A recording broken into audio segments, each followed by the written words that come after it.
Shalom, shalom, mais uma paraxá Ketená. Hoje a paraxá é Vayeri. Imagine o cenário, estamos lendo o final de Gênesis na paraxá Vayeri. O mundo antigo entrou em colapso. A fome não era apenas uma crise passageira. A Bíblia diz que a fome era gravíssima, a ponto de a terra desfalecer. Gênesis 47, 13. Não havia bolsa de valores, não havia poupança que salvasse. O sistema financeiro mundial havia quebrado, e no centro desse furacão, um único homem detinha a chave do celeiro, José. Hoje vamos olhar para essa crise não como história antiga, mas como um espelho profético do fim dos tempos e da nossa relação com o Messias Yeshua. Vamos descobrir por que, enquanto o mundo vendia a própria alma para sobreviver, a família de Deus estava prosperando. A narrativa nos mostra uma progressão assustadora e necessária. O povo egípcio e os cananeus gastaram todo o dinheiro comprando trigo. Quando o dinheiro acabou, José disse: "Trazei o vosso gado." Eles entregaram seus meios de produção, mas a fome continuou. Finalmente, eles chegam a José com a proposta definitiva no versículo 19. "Por que morreremos diante dos teus olhos? Compra-nos a nós e a nossa terra por pão, e nós e a nossa terra seremos servos de Faraó." Aqui está a tipologia messiânica perfeita. José representa Yeshua, Jesus. Faraó representa o Pai, a autoridade suprema que colocou tudo nas mãos do Filho.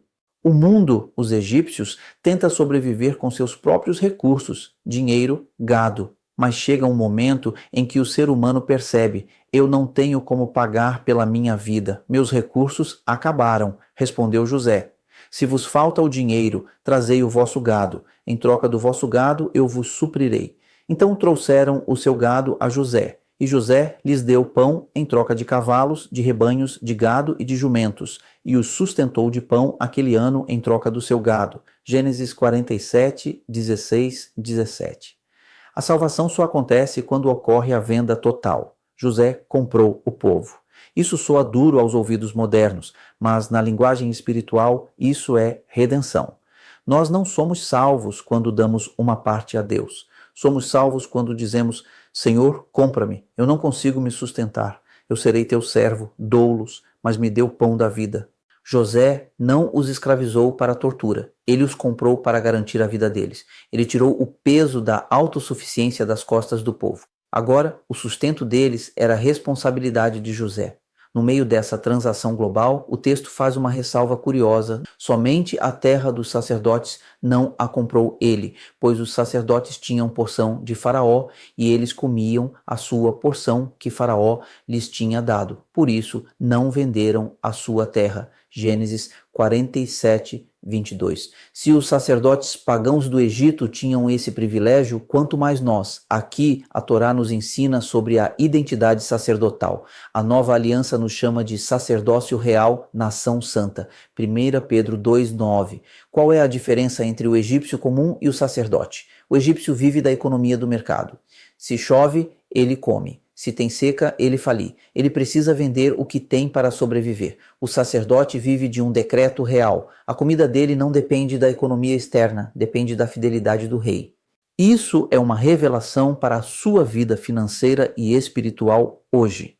O mundo pode estar em crise, a fome pode estar assolando o mercado, mas quem serve ao altar, do altar se alimenta. O crente em Yeshua tem uma porção garantida que não oscila com a inflação do mundo, porque vem direto da mesa do rei. José não tocou nas terras dos sacerdotes, porque a autoridade superior, Faraó, já havia garantido o sustento deles, mas a história fica ainda melhor. Se os sacerdotes egípcios foram protegidos, o que aconteceu com a família de José, Jacó e seus filhos? Eles não eram sacerdotes egípcios, eles eram hebreus, estrangeiros. Pela lógica, eles deveriam ser os primeiros a serem explorados. Mas veja o contraste chocante no versículo 27. Assim habitou Israel na terra do Egito, na terra de Gósen, e nela adquiriram propriedades e frutificaram e multiplicaram-se muito.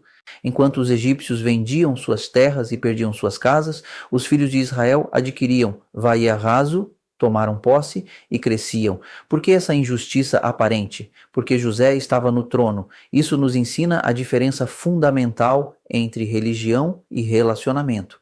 Os egípcios se tornaram servos para sobreviver. Eles tinham que dar 20% da colheita a Faraó, conforme versículo 24. Os irmãos de José eram família. Eles viviam sob a economia da graça. José, que prefigura Yeshua, preparou o melhor da terra, neste momento gozem, para sua família, não porque eles mereciam, não porque eles tinham dinheiro, mas porque eles eram irmãos do governador. A família de José não perdeu suas posses, eles as expandiram. Conclusão e aplicação. Qual é a sua posição? Ao fecharmos o livro de Gênesis esta semana, a pergunta que fica para nós é: em qual fila você está? Muitos cristãos vivem como os egípcios, vivem com medo, achando que precisam vender tudo, viver na miséria e na escassez para garantir um pedaço de pão espiritual. Vivem com medo de perder o sustento amanhã. A teologia da prosperidade diria: dê todo o seu gado, dê as suas terras, entregue tudo ao sacerdote e você ficará milionário em breve. Mas a Parashá Vayeti nos convida a mudar de endereço. Saia da fila do Egito e vá para a terra preparada por Deus. Reconheça que o governador do universo, aquele que tem todo o poder no céu e na terra, não é um estranho para você. Ele é nosso Goel, Redentor. A lição final. O mundo lá fora vai continuar vendendo sua liberdade em troca de segurança passageira. Mas a igreja, a noiva, a família de José é chamada para uma realidade diferente. Mesmo no meio da fome, nós não apenas sobrevivemos, nós adquirimos posse e frutificamos. Não porque somos melhores que os egípcios, mas porque o nosso José está no comando. Que neste Shabat você possa descansar na certeza de que sua provisão física e espiritual não vem do seu esforço em vender gado, mas da generosidade daquele que já pagou o preço por você na cruz e agora governa sobre tudo. Hazak, Hazak, Vnit Razek, seja forte e que sejamos fortalecidos.